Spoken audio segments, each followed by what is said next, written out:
Changing Lanes, the official podcast of BMW.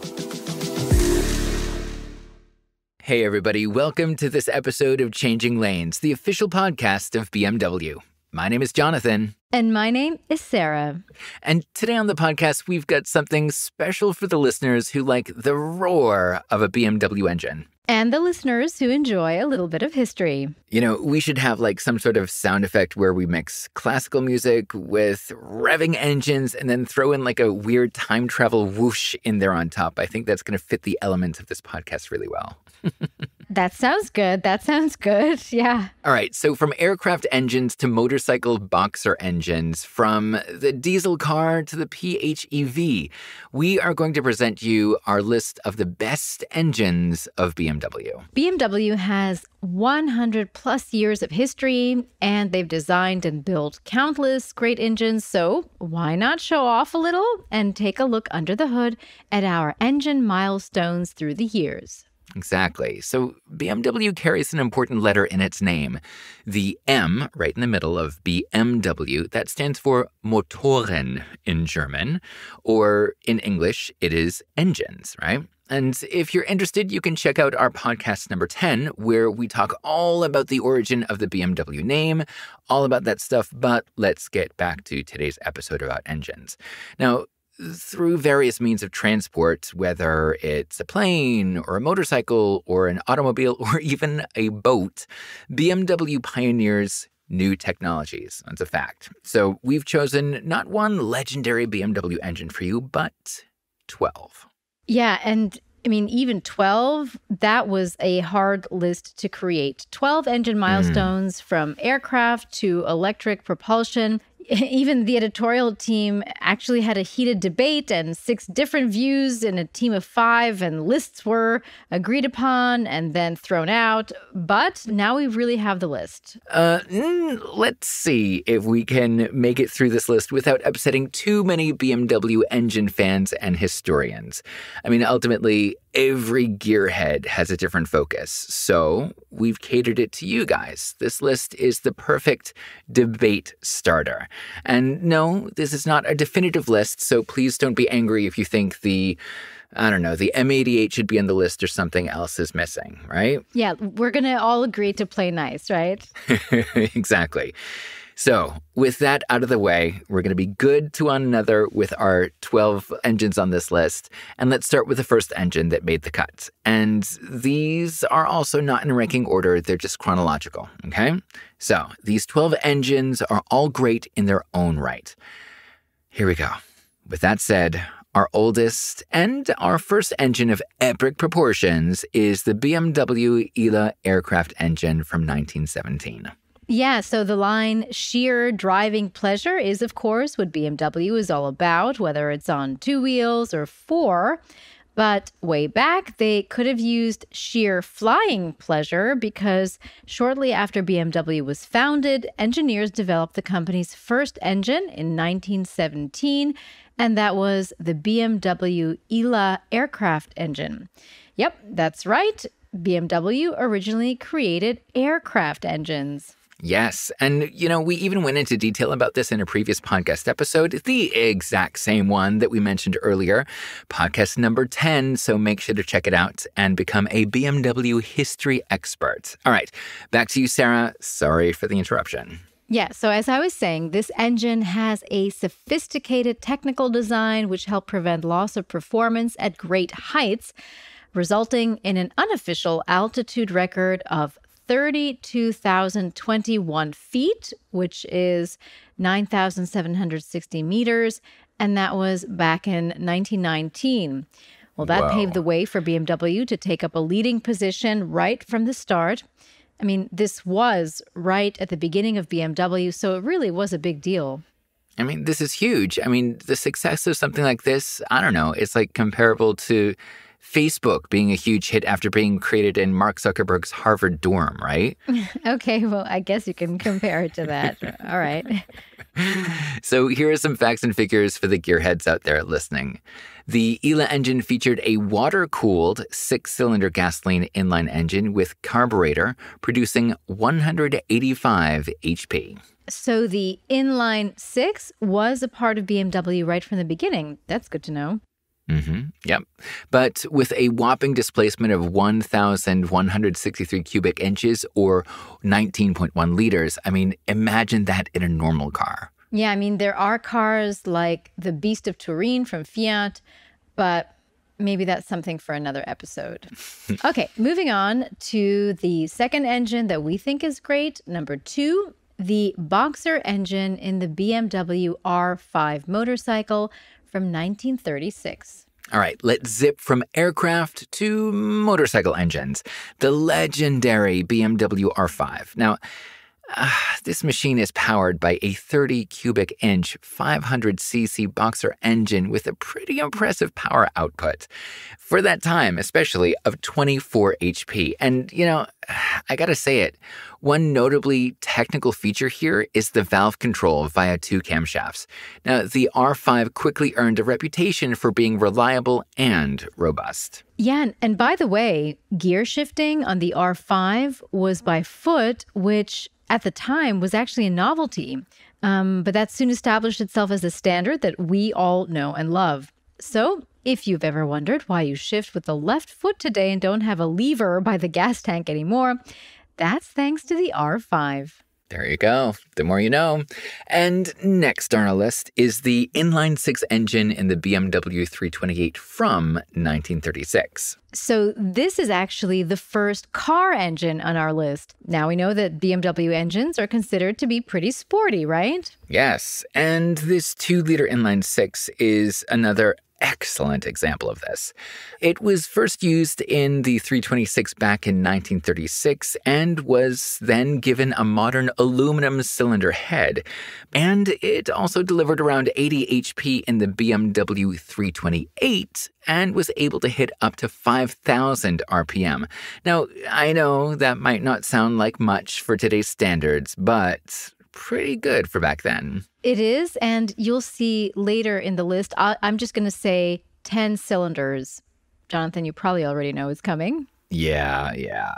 But back in 1936, where 5,000 RPM was pretty amazing. I mean, not bad.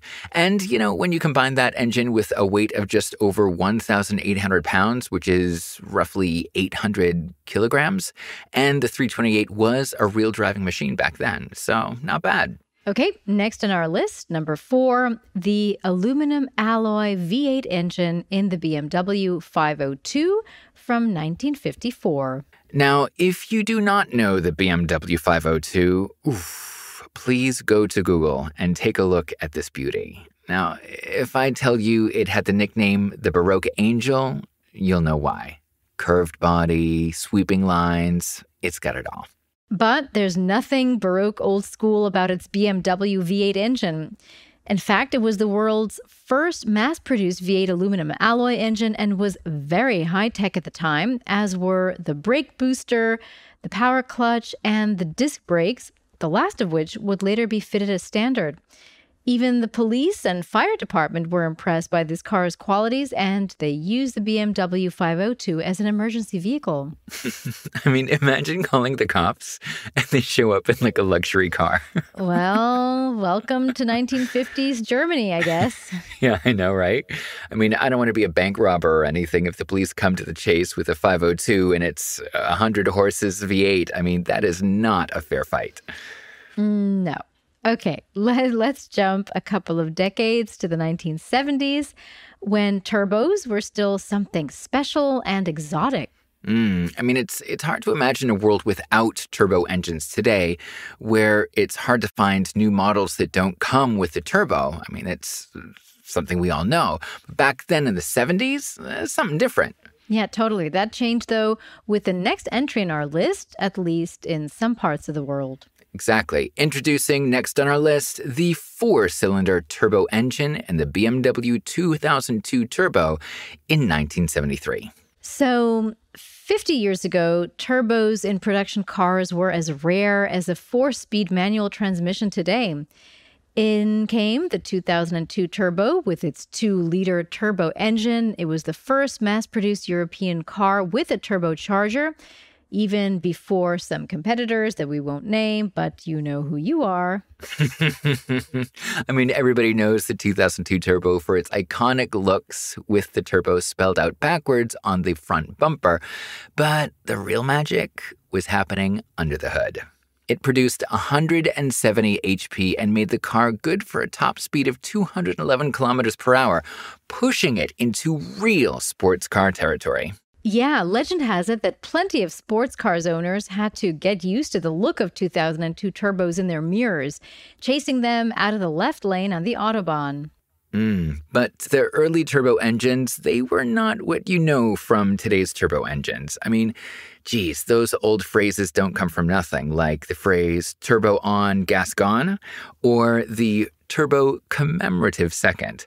You know, for the delay there used to be before the power from the turbocharger when it would kick in. And, you know, even though the 2002 Turbo was only built for 2 years, it totally laid the groundwork for the turbo engine as we know it today. Pretty groundbreaking. And, you know, the remaining models, just 1,672 of them, they were built in total, and those are now some of the most popular BMW classics. All right.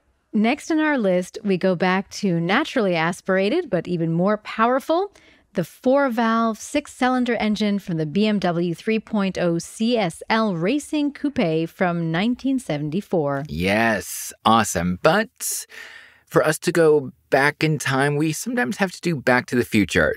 Just follow along with me. Let's talk about production car history for a second. So at the end of the 1980s, and I know Sarah said from 1974, but at the end of the 1980s, the multi-valve became popular. So 4-valve technology from racing was used more and more in mass production, right? Taking what they've learned from the racetrack, like in 1974, and putting it into the consumer market, resulting in more power in the end of the 80s. And one of the cars that laid the groundwork for this was the Inline 6 in the CSL Racing Coupe in the 70s. Right. So while the production version was a 2-valve that produced up to 206 HP, the racing version could reach 440 HP, so more than double. And this was due to the 4-valve cylinder head and a greater engine of 3.5 liters. Awesome. So meaning that the name 3.0 CSL should have actually been 3.5 CSL, but let's not get too nitpicky. Today, multi-valves are standard in engine design, good for both performance and the environment, right? So a good example of the technology transfer from track to the street. Okay, everybody, podcast listeners, we now are halfway through our list of 12, and I'm feeling revved up for the next 6. What about you, Sarah? Definitely. So, Jonathan, what's next? All right. So whoever said good things come in small packages, that person wasn't wrong when talking about this mighty engine. We've got tiny but tough 4-cylinder turbo in the BMW Formula 1 racing car of 1983. Yeah, we've gone from large volume power units to small souped-up engines with this one. And it's a pretty good statement about what turbos can do. Let's compare. We just talked about the 3.5-liter engine in the CSL race car producing 440 horses. The F1 engine, 4 cylinders, and a mere 1.5 liters displacement. But the power output, there are rumors that the power in versions used in training sessions reached up to 1,200 HP. I mean, that seems crazy even for today, right? Oh. Yes, yeah. And with a lot of these numbers, you always need to put it into perspective. Like 50 HP was a lot back in the days, which of course is true, but it's been almost 30 years and 1,200 HP is still an insane number. Totally. And, you know, just like with the CSL, we have another example of the technology transfer from motorsports to mass production cars. I mean, not in terms of power output, but in downsizing. The BMW Formula 1 engine can undoubtedly be seen as a forerunner of today's downsizing method. And in case you didn't know what downsizing means, It means reducing engine displacement and the number of cylinders without losing performance and at the same time reducing consumption. Awesome. All right, moving on to number 8 on our list. The 6-cylinder diesel engine in the BMW 524 TD from 1983, the second generation of the 5 Series. All right, and after all of these really sporty engines that we've been talking about in our list, you're probably wondering why this one made the cut. Well, the time had come for BMW to go diesel. After about 60 years of engine building, BMW built its first mass-produced diesel engine. And it did so with impressive performance data. So check these facts and figures out. 115 HP and 210 Nm of torque. Again, outstanding for a diesel at that time. And it's probably a little hard to grasp for the younger listeners out there, but it's just as with the turbos. Today, completely normal in your regular car, but way back when, it was something special. Yeah, I mean, diesel engines were once only used in trucks and tractors, and engines like the 2.5-liter engine in the BMW 524 TD helped pave the way for the diesel. All right, Jonathan. What's next on our list of the greatest BMW engines? All right, we're going to stick with the 80s, but we're going to go big, just like the hair. The 12-cylinder engine in the BMW 750i. Well, this is pretty much a no-brainer on this list. Jonathan, why don't you explain? Of course. So the BMW 750i was the first German production engine to feature a dozen cylinders since World War II. This is huge. The V12 engine helped the 7 Series achieve outstanding driving performance with great comfort and, without compromising on understatement. Even though, 5 liters and 300 HP are not normally numbers screaming understatement, right? Yeah, one of my favorite stories about the engine, there was this demonstration of the incredible smooth running of the V12 in an experiment. And a coin was placed on the edge of the engine. Not flat down, but sort of standing up on its edge. And the coin did not fall over even when the engine was running. So good. I've always wanted to try this ever since I first heard of it. So I might need to drop by BMW Group Classic to see that for myself. So how can we continue with the last 3 engines after this big, monstrous one? Well, of course, we go slightly smaller, but really just slightly. We go to the V10 with a 10-cylinder engine in the 2004 BMW M5, as well as the M6. So 2 cylinders down, but definitely no downgrade. Oh, no downgrade. So 500 HP at 7,750 revs. If it sounds like a race car, well, that's because it pretty much is. It's just transplanted and wrapped up in the body of 5 or 6 Series. The S85, as it's also called, was actually inspired by Formula One, which also used 10-cylinder engines at the time. Now, this is the only 10-cylinder in BMW history. I mean, well, of course, to date, you never know. BMW is very innovative. And what an engine it is. I mean, 507 horses from 5 liters are impressive, but we can't skip talking about the sound of this thing. Oof. Do yourself a favor and hop on over to YouTube after this episode and search for some sound videos. You will not regret it. All right, for our penultimate engine, we're going silent. The electric engine in the BMW i3 debuting in 2013. Yeah, Jonathan, we've made some pretty good time hopping over the decades, haven't we? Most definitely. And now we're breaking into e-mobility as well. Not bad. Yep. With the i3, BMW became something of a pioneer in electric vehicles. Well, the first time I got to drive a BMW i3, I was pretty surprised.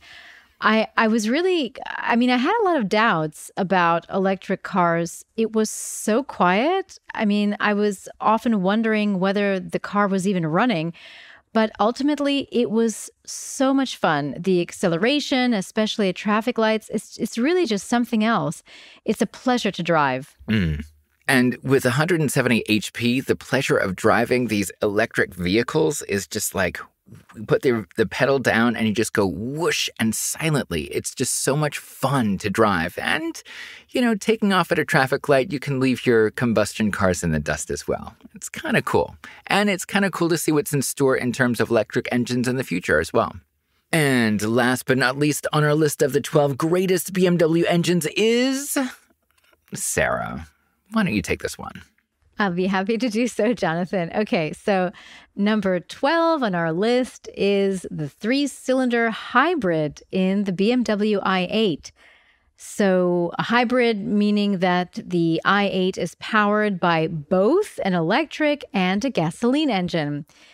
Now, Jonathan, when it comes to the i8, I feel that lots of people just reduce it to its design, the cool doors and everything, but it's actually pretty awesome in the engineering department as well. The system performance, meaning electric and combustion engine combined, is 362 HP. Can you believe that? That's good for a 0 to 60 time of less than 5 seconds. And it's a real winner as well. Maybe not on the track like the CSL or the F1 engine, but in 2019, the BMW i8 PHEV won the prestigious Engine of the Year award for the 5th time in a row. Not too shabby, is it? Not bad at all. So, my friends, this wraps up our list of 12 of the greatest BMW engines ever built, from aircraft engines to motorbikes to racing engines and innovations like turbo, diesel, and electric.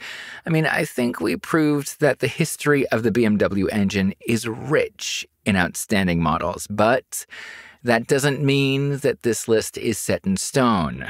Our podcast listeners surely will not agree on all of our choices, but I'm sure that they'll appreciate the thought that we put into it, right, Sarah? Absolutely. Absolutely.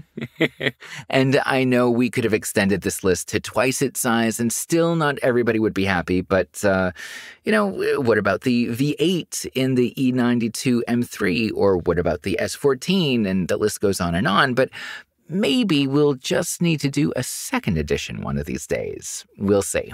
Yeah, Jonathan, and who knows what that list will feature. We could put hydrogen technology on it, or even more advanced combustion engines or electric. Just one thing, though, is clear. Innovation never stops, and the options are plentiful, so there'll be exciting times for everybody interested in technology up ahead. And that's something we all can agree on. Thank you so much, everybody, for listening to this week's episode of Changing Lanes. And if you enjoyed this episode, make sure you subscribe to our podcast for future episodes. And to dive deeper into all things BMW, head on over to bmw.com to learn more. I'm Sarah. And I'm Jonathan. And this has been Changing Lanes. See you next time.